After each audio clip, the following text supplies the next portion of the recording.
DK Shivakumar ಕರ್ನಾಟಕದ ನೂತನ ಸಾರಥಿಯೇನೋ ಆಗಿದ್ದಾರೆ. ಬಟ್ ಮೊದಲ ಹಂತದಲ್ಲೇ ಅತಿ ದೊಡ್ಡ ಸವಾಲು ಅಂತ ಹೇಳಿದ್ರೆ ಪೋರ್ಟ್ಫೋಲಿಯೋ ಹಂಚಿಕೆ. ಯಾವ ಖಾತೆ ಯಾರ ಪಾಲಾಗುತ್ತೆ ಅನ್ನೋದೇ ಕುತೂಹಲ.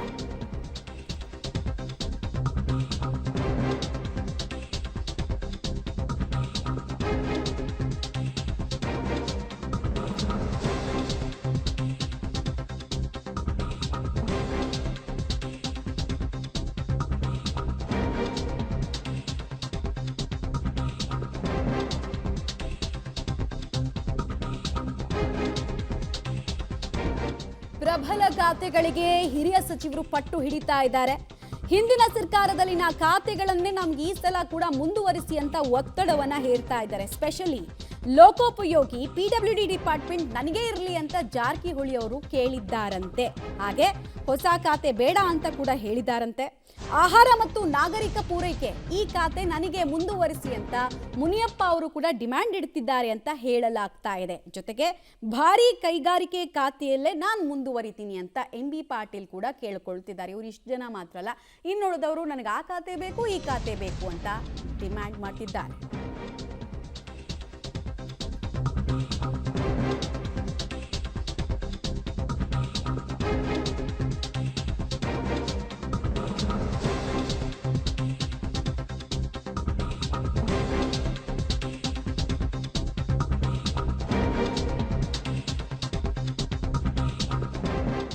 ಡಿಕೆ ಶಿವಕುಮಾರ್ ಬಳಿ 2 ಪ್ರಮುಖ ಖಾತೆಗಳು ಹಿಂದೆ ಇತ್ತು. ಸೊ ಆ ಖಾತೆಗಾಗಿ ರಾಮಲಿಂಗಾರೆಡ್ಡಿ ಅವರು ಬೇಡಿಕೆಯನ್ನ ಇಟ್ಟಿದ್ದಾರೆ.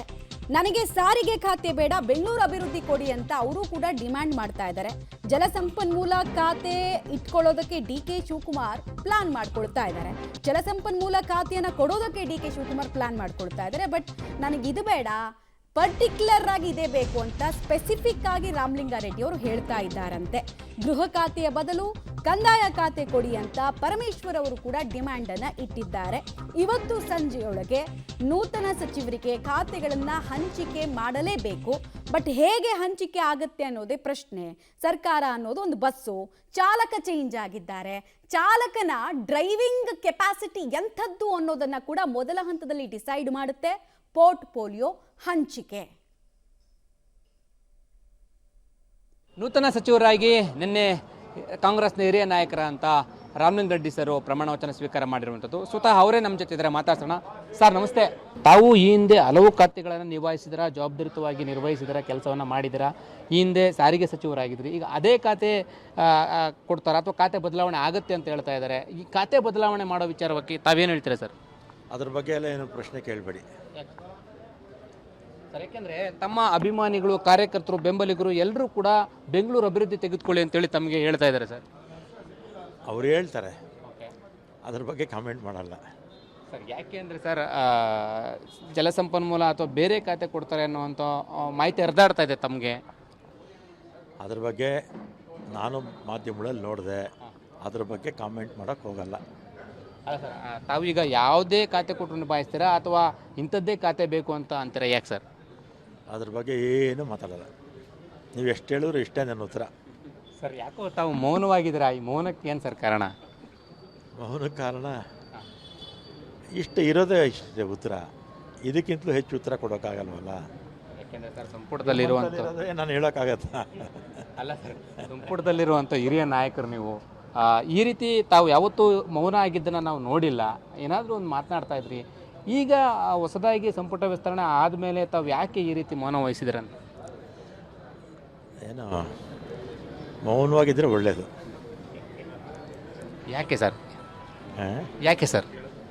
ಟಿ ವಿನವ್ರ ಜೊತೆ ಜಾಸ್ತಿ ಮಾತಾಡಬಾರ್ದು ಸರ್. ಎಲ್ಲೋ ಒಂದು ಕಡೆ ಖಾತೆ ಬದಲಾವಣೆ ವಿಚಾರದಲ್ಲಿ ಎಲ್ಲೋ ಅಸಮಾಧಾನ ಆಗ್ತಾ ಇದ್ದಾರೆ ಸರ್ ಅಂತ ಅನ್ನಿಸ್ತಾ ಇದೆ ತಾವು. ಇಲ್ಲಪ್ಪ, ಆ ಥರ ಏನೇ ಇಲ್ಲ.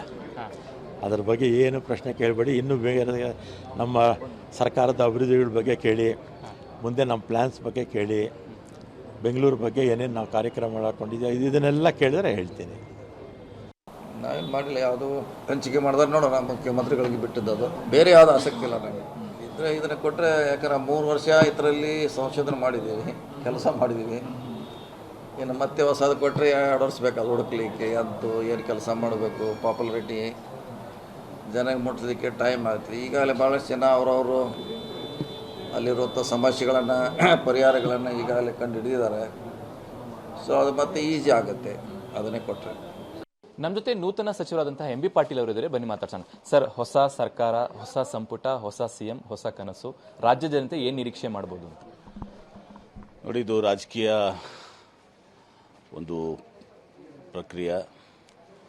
ನಮ್ಮ ನಾಯಕರು ಸಿದ್ದರಾಮಯ್ಯನವರು 8 ವರ್ಷಗಳ ಕಾಲ ಸುದೀರ್ಘವಾಗಿ ಕರ್ನಾಟಕ ರಾಜ್ಯದಲ್ಲಿ ಅತ್ಯಂತ ದೀರ್ಘಾವಧಿ ಮುಖ್ಯಮಂತ್ರಿಯಾಗಿ, ಕೇವಲ ದೀರ್ಘಾವಧಿ ಅಷ್ಟೇ ಅಲ್ಲ, ಇವತ್ತು ಬಡವರ ಪರವಾಗಿ, ಶೋಷಿತರ ಪರವಾಗಿ, ರಾಜ್ಯದ ಜನತೆಗೆ ಯಾರೂ ಕೂಡ ಹಸಿವಿನಿಂದ ಇವತ್ತು ಮಲಗಬಾರ್ದು ಅಂತೇಳಿ ಅನ್ನಭಾಗ್ಯವನ್ನು ಪ್ರಾರಂಭ ಮಾಡಿದಂಥವ್ರು, 5 ಗ್ಯಾರಂಟಿಗಳನ್ನ ಮಾಡಿದಂಥವ್ರು.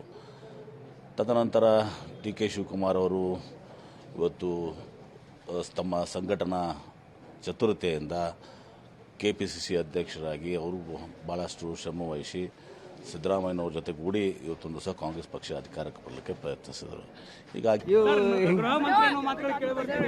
ನೋಡಿ, ಅದು ಮಾಧ್ಯಮದಲ್ಲಿ ಅಧಿಕೃತವಾಗಿ ಯಾವುದೇ ಪೋರ್ಟ್ಫೋಲಿಯೋವನ್ನು ಹಂಚಿಕೆ ಆಗಿಲ್ಲ. ಏನಿದ್ರು ಕೂಡ ಇವತ್ತು ಸಾಯಂಕಾಲ ಒಳಗಡೆ ಮಾಡ್ತೀನಿ ಅಂತ ಮಾನ್ಯ ಮುಖ್ಯಮಂತ್ರಿಗಳು ಹೇಳಿದ್ದಾರೆ. ನೋಡೋಣ. ಜವಾಬ್ದಾರಿ ಯಾವುದೇ ಕೊಟ್ಟರು ಕೂಡ ಎಲ್ಲರೂ ನಿಭಾಯಿಸಬೇಕು. ಪಕ್ಷದಿರ್ಬೋದು, ಸರ್ಕಾರದಿರ್ಬೋದು. ಕರ್ನಾಟಕ ಜನರ ಸೇವೆ ಮಾಡಲಿಕ್ಕೆ ಯಾವ ಸ್ಥಾನಮಾನನೂ ಚಿಕ್ಕದು ಅಲ್ಲ, ದೊಡ್ಡದು ಅಲ್ಲ. ವಿರೋಧನಲ್ಲಿ ಏನಕ್ಕೆ ನೋಡ್ರಿ, ಯಾರು ಗೃಹ ಮಂತ್ರಿ ಆದ್ರೂ ಕೂಡ ಕಾನೂನನ್ನ ಬಿಟ್ಟು ಯಾರು ಏನು ಮಾಡ್ಲಿಕ್ಕಾಗಲ್ಲ. ಕಾನೂನು ಚೌಕ. ನೂತನ ಸಚಿವರಾಗಿ ನಿನ್ನೆ ಪ್ರಮಾಣ ವಚನವನ್ನ ಸ್ವೀಕರಿಸಿರುವಂತಹ ಈಶ್ವರ್ ಖಂಡ್ರೆ ಅವರು ನಮ್ಮ ಜೊತೆ ಇದ್ದಾರೆ. ಸರ್, ಕಂಗ್ರ್ಯಾಚುಲೇಷನ್ ಮೊದಲಾಗಿ ಪಬ್ಲಿಕ್ ಟಿವಿ ಕಡೆಯಿಂದ.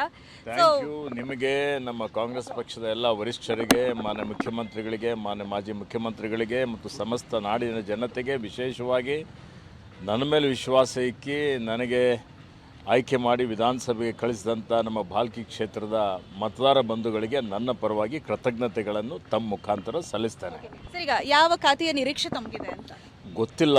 ಹಿಂದೆ ಅರಣ್ಯ ಪರಿಸರ ಖಾತೆ ಇತ್ತು ನಂದು. ದಕ್ಷತೆಯಿಂದ, ಭಾಳ ಪ್ರಾಮಾಣಿಕತೆಯಿಂದ, ನಿಷ್ಠೆಯಿಂದ ಅರಣ್ಯ ಖಾತೆಯಲ್ಲಿ ವಿಶೇಷವಾಗಿ ಒಂದು ಯಾವತ್ತೂ ಆಗದ ರೀತಿಯಲ್ಲಿ ಕೆಲಸ ಕಾರ್ಯಗಳನ್ನು ಮಾಡಿದೆ. ಆ ಒಂದು ತೃಪ್ತಿ ನನಗಿದೆ ನಾನು ಮಾಡಿದಂಥ ಕೆಲಸ ಕಾರ್ಯಗಳ ಬಗ್ಗೆ. ತುಂಬಾ ಜನ ಹಿರಿಯರ ಲಿಸ್ಟ್ ಕೈ ಬಿಟ್ಟಿದೆ. ಸರ್ಪ್ರೈಸ್ ಅಂತ ಅನಿಸ್ತಾ, ಅಥವಾ ನೆಕ್ಸ್ಟ್ ಲಿಸ್ಟ್ ಅಲ್ಲಿ ಇರ್ಬೋದು ಅವರ ಹೆಸರುಗಳು ಅಂತ ಅನಿಸುತ್ತಾ ಸರ್? ಎಸ್ಪೆಷಲಿ ಜಮೀರ್ ಆಗಿರ್ಬೋದು, ಮಾದೇವ. ಎಲ್ಲ ಹಿರಿಯರು ಪಕ್ಷಕ್ಕಾಗಿ, ರಾಜ್ಯಕ್ಕಾಗಿ ಬಹಳಷ್ಟು ಉತ್ತಮವಾದಂಥ ಕೆಲಸ ಕಾರ್ಯಗಳನ್ನು ಮಾಡಿದ್ದಾರೆ. ಈಗ ಪಕ್ಷದ ವರಿಷ್ಠರು ಇವತ್ತು ಎಲ್ಲ ಸಮುದಾಯಕ್ಕೆ ಪ್ರಾತಿನಿಧ್ಯ ಕೊಡುವಂಥದ್ದು, ಹಿರಿಯರಿಗೆ ಕಿರಿಯರಿಗೆ ಒಂದು ಸಮನ್ವಯ ಸಾಧಿಸ್ಕೊಂಡು ಹೋಗಬೇಕು. ಡೀಟೇಲ್ಸ್ ಕೊಡ್ತಾರೆ. ನೇರ ಸಂಪರ್ಕದಲ್ಲಿ ಜಾಯಿನ್ ಆಗ್ತಾ ಇದ್ದಾರೆ ರವೀಶ್.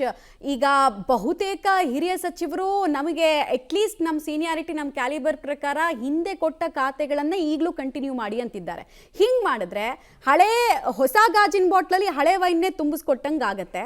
ಸೊ ಈ ಅಪವಾದದಿಂದ ಮುಕ್ತರಾಗೋದಕ್ಕೆ ಏನು ಪ್ಲಾನ್ ಡಿ ಕೆ ಶಿವಕುಮಾರ್ದು? ಮಮತಾ, ಪ್ರಮುಖವಾಗಿರ್ತಕ್ಕಂಥದ್ದು ನಿನ್ನೆ ನಡೆದಂಥ ಒಂದು ಸಚಿವ ಸಂಪುಟ ಸಭೆಯಲ್ಲಿ ಪ್ರಮುಖವಾಗಿ ಕೆಲವು ನಿರ್ಣಯಗಳೇನೇನು ತೆಗೆದುಕೊಂಡಿದ್ದಾರೆ. ಅದರಲ್ಲಿ ಆರ್ಥಿಕ ಹೊರೆ 2-3 ಮಾತ್ರ ಆಗುತ್ತೆ ಅಂತ ಮಾಹಿತಿಯನ್ನು ಕೂಡ ಕೊಟ್ಟಿದ್ದಾರೆ DCM ಅವರು.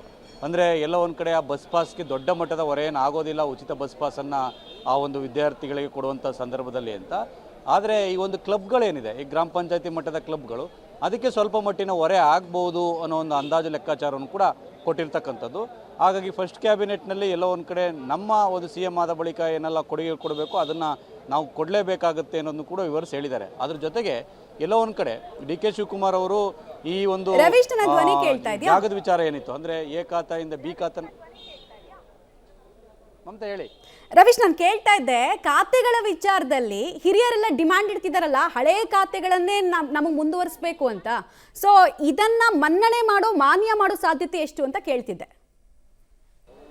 ಮಮತಾ, ಬಹುತೇಕವಾಗಿ ಕೆಲ ಸಚಿವರುಗಳಿಗೆ ಅದೇ ಖಾತೆಯನ್ನು ಮುಂದುವರಿಸಿದ್ದಾರೆ ಅನ್ನೋದು ಮೂಲಗಳ ಮಾಹಿತಿ. ಯಾಕೆಂದರೆ ಕಾಂಗ್ರೆಸ್ನ ಹೈಕಮಾಂಡ್ ಮಟ್ಟದಲ್ಲೂ ಕೂಡ ಅದೇ ರೀತಿಯ ಚರ್ಚೆ ನಡೆದಿದೆ. ಯಾಕೆಂದರೆ ಈಗ ಖಾತೆಯನ್ನು ಆಲ್ರೆಡಿ ಕಂಟಿನ್ಯೂ ಮಾಡಿದ್ದಾರೆ 3 ವರ್ಷ. ಕೆಲ ಕೆಲಸಗಳನ್ನು ಕೂಡ ಬಾಕಿ ಉಳಿಸ್ಕೊಂಡಿದ್ದಾರೆ, ಅದನ್ನು ಫುಲ್ಫಿಲ್ ಮಾಡಬೇಕಾಗತ್ತೆ. ಈಗ ಹೊಸ ಖಾತೆ ಕೊಟ್ಟಂಥ ಸಂದರ್ಭದಲ್ಲಿ ಪುನಃ ಆ ಖಾತೆಗೆ ಶಿಫ್ಟ್ ಆಗಿ ಅದೊಂದು ಸ್ವಲ್ಪ ಹೆಚ್ಚು ಕಡಿಮೆ ಆಗುತ್ತೆ. ಹಾಗಾಗಿ ಯಾವುದೇ ಪ್ರಮುಖ ಬೃಹತ್ ಖಾತೆಗಳಿದೆ ಅದನ್ನು ಒಂದು ರೀತಿಯಲ್ಲಿ ನಮಗೆ ಮುಂದುವರಿಸಿ ಅಂತ ಕೇಳ್ಕೊಂಡಿದ್ರು. ಅಂದರೆ ಜಾರ್ಜ್ ಅವರಾಗಿರ್ಬೋದು, ಅಂದರೆ ಲೋಕೋಪಯೋಗಿ ಇಲಾಖೆದಾಗಿರ್ಬೋದು, ಮತ್ತು ಕೃಷ್ಣ ಬೈರೇಗೌಡರು ಕಂದಾಯ ಇಲಾಖೆದಾಗಿರ್ಬೋದು ಕೇಳ್ಕೊಂಡಿದ್ರು. ಆದರೆ ಕಂದಾಯ ಇಲಾಖೆ ನಮಗೆ ಬೇಕು ಅಂತ ಪರಮೇಶ್ವರ್ ಪಟ್ಟು ಹಿಡಿದಂಥ ಹಿನ್ನೆಲೆಯಲ್ಲಿ, ಜೊತೆಗೆ ಗೃಹ ಖಾತೆ ಕೂಡ ನನ್ನ ಕೊಟ್ಟರೆ ನಾನು ನಿಭಾಯಿಸ್ತೀನಿ, ನನ್ನ ಕೊಡಿ ಅಂತ ಪ್ರಿಯಾಂಕಾ ಖರ್ಗೆ ಅವರು ಕೇಳ್ಕೊಂಡಂಥ ಹಿನ್ನೆಲೆಯಲ್ಲಿ ಆ 2 ಖಾತೆಗಳು ಪ್ರಮುಖವಾಗಿ ಬದಲಾವಣೆ ಆಗ್ತಾ ಇದೆ. ಮಮತಾ. ರೈಟ್, ಧನ್ಯವಾದ ರಮೇಶ್ ತಮ್ಮೆಲ್ಲ ಮಾಹಿತಿಗಾಗಿ.